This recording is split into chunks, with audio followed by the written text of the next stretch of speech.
And welcome back to the channel. John Owen talks about sports and movies. Thank you for checking out today's video. I always appreciate support. Let's get into it. So we're now at the time of the year where there are just so much sports going on between WNBA, NBA about to kick, college football and NFL. Obviously, MLB is about to start their postseason, all that fun stuff. So I figured it would be a good time to bring back my sports news roundups. I haven't done this in a really long time, but I feel like it's now an appropriate time to bring it back. If you guys like this series, let me know, and I will definitely keep doing them. But today we're gonna talk about Asia Wilson, Caitlin Clark, Arch Manning, Texas Tech. Excuse me, it was hot. Harrison Butker, NFL Week 2, just in general. But make sure you like, comment, subscribe so you never miss out on any of the fun. And let's get into it. So first, let's start off with our WNBA girlies.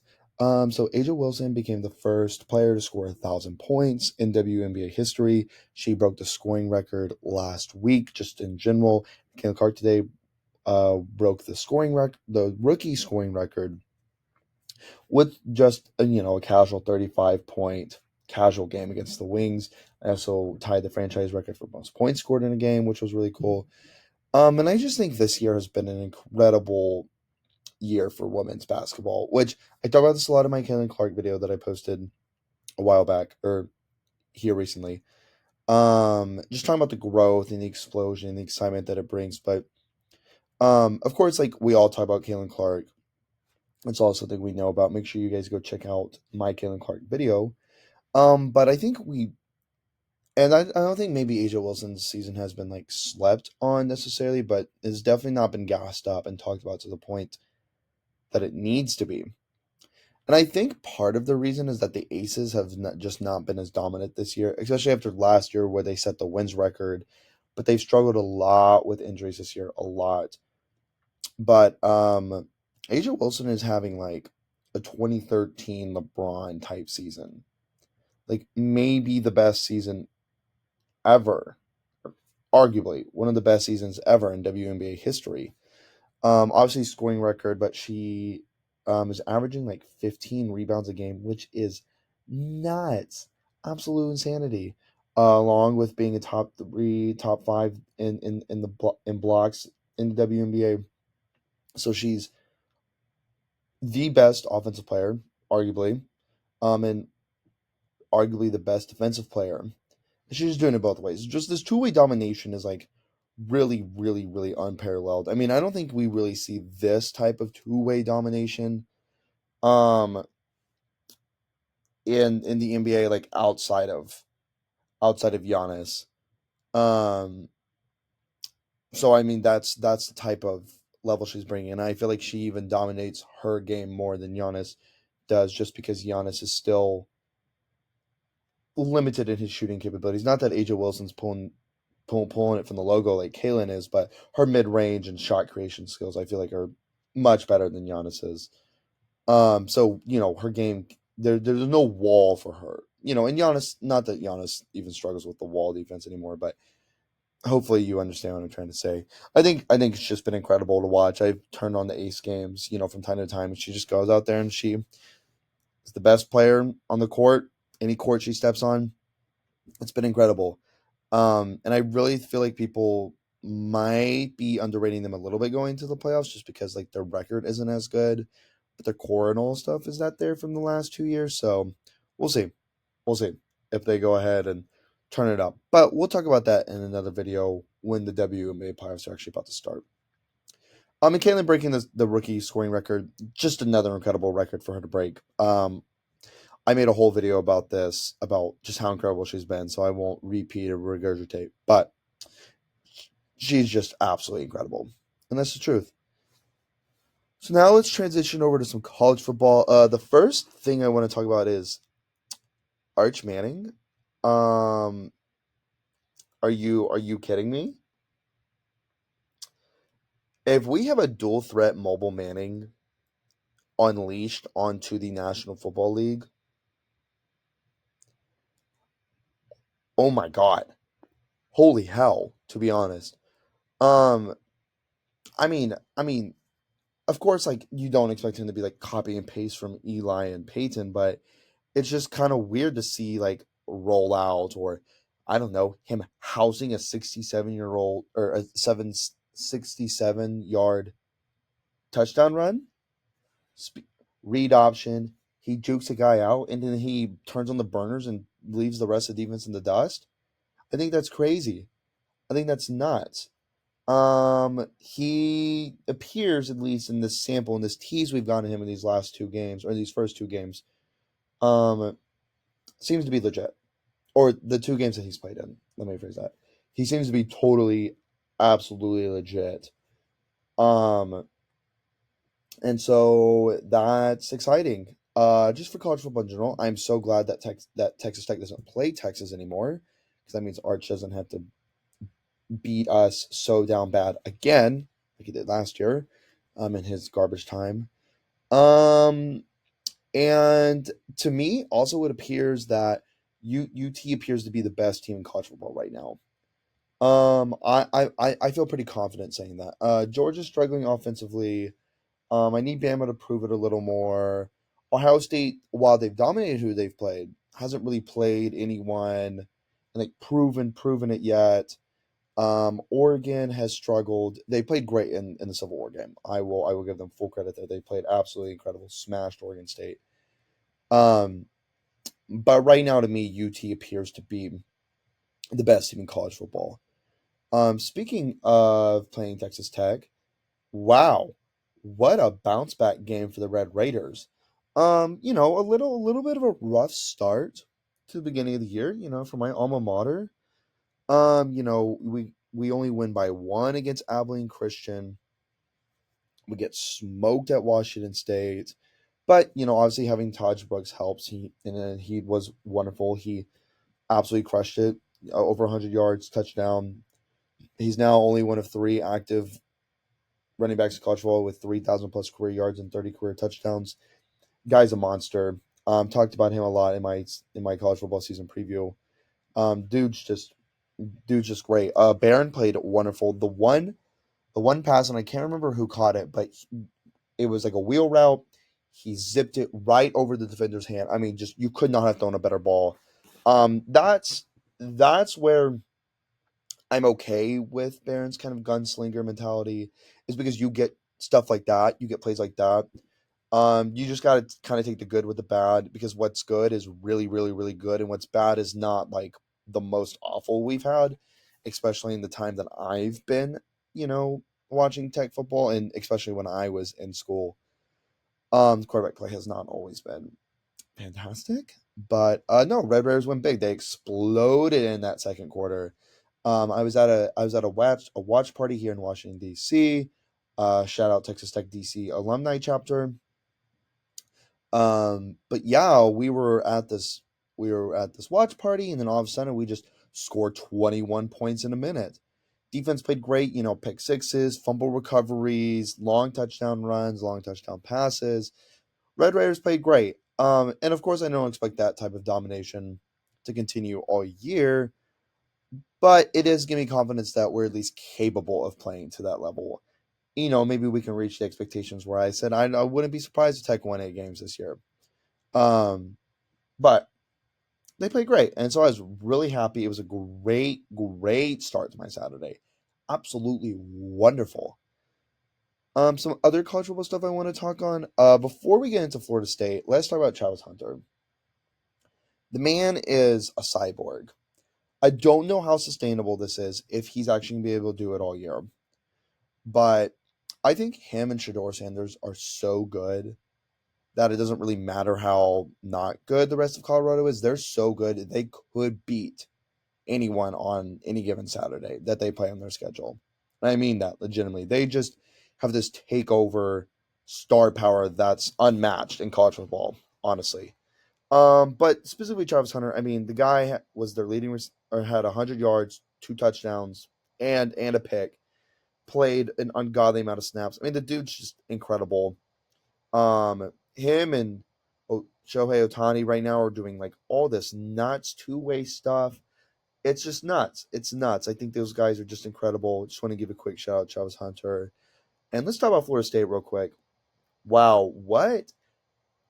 I would have never ever guessed in the whole wide world that Florida State would start 0 and 3. You know, you lose to Georgia Tech, you lose to Boston College, you pay Memphis all that money to come into your house, and then you get whooped. You get smashed.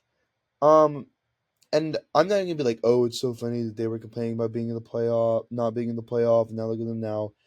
This is basically a brand new team. I mean, it might as well be an entirely new roster.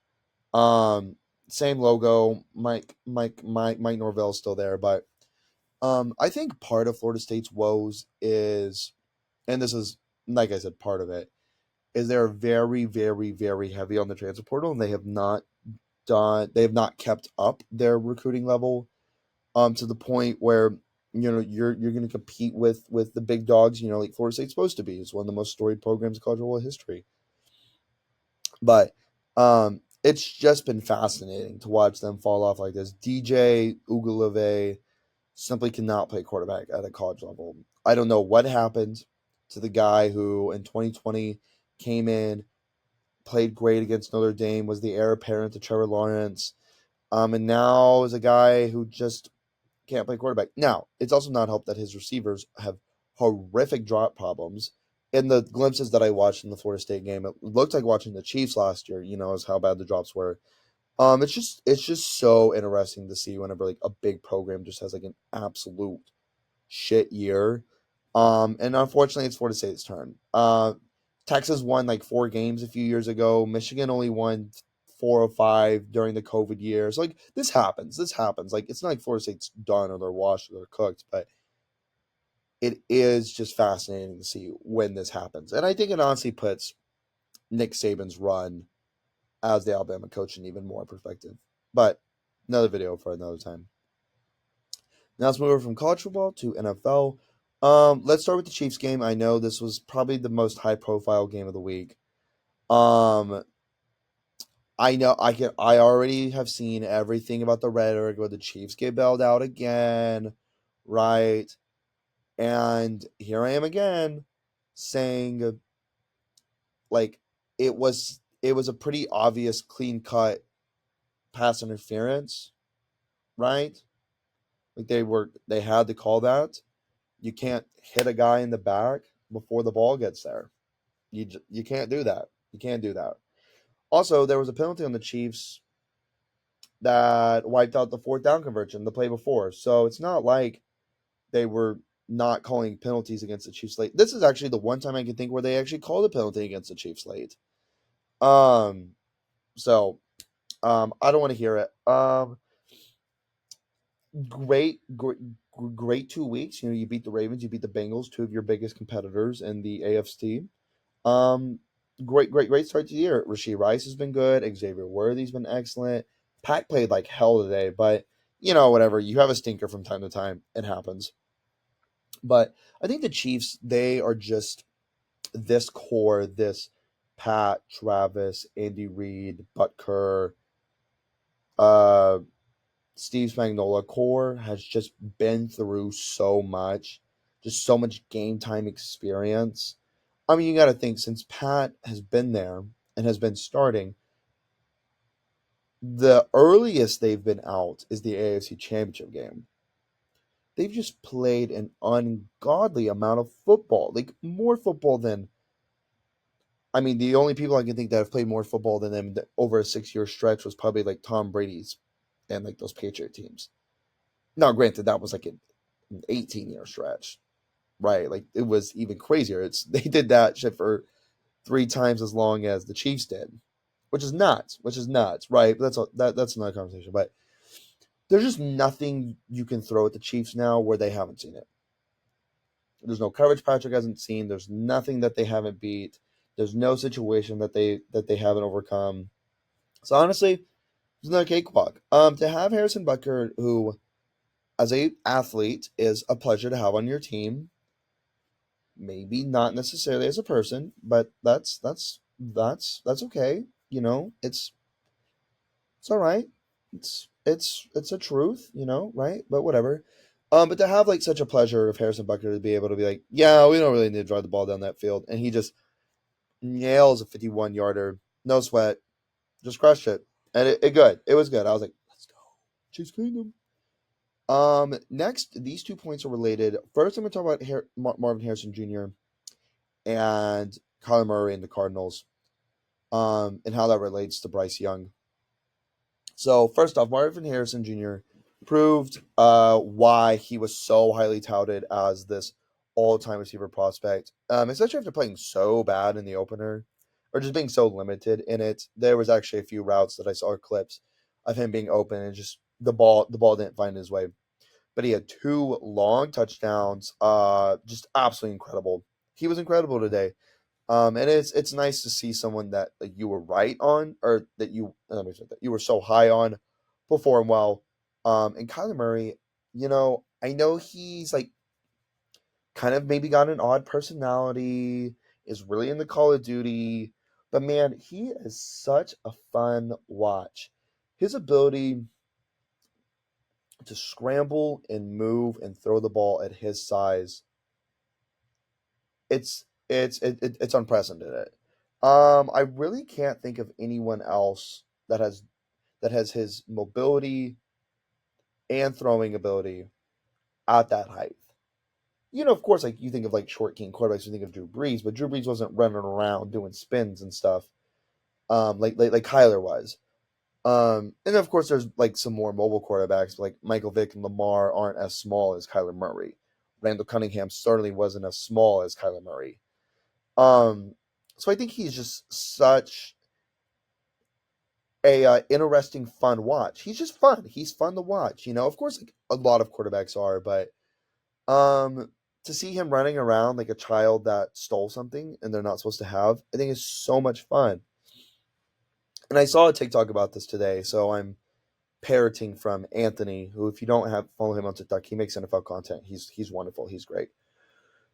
But how great Kyler Murray has been has only highlighted how bad Bryce Young has been.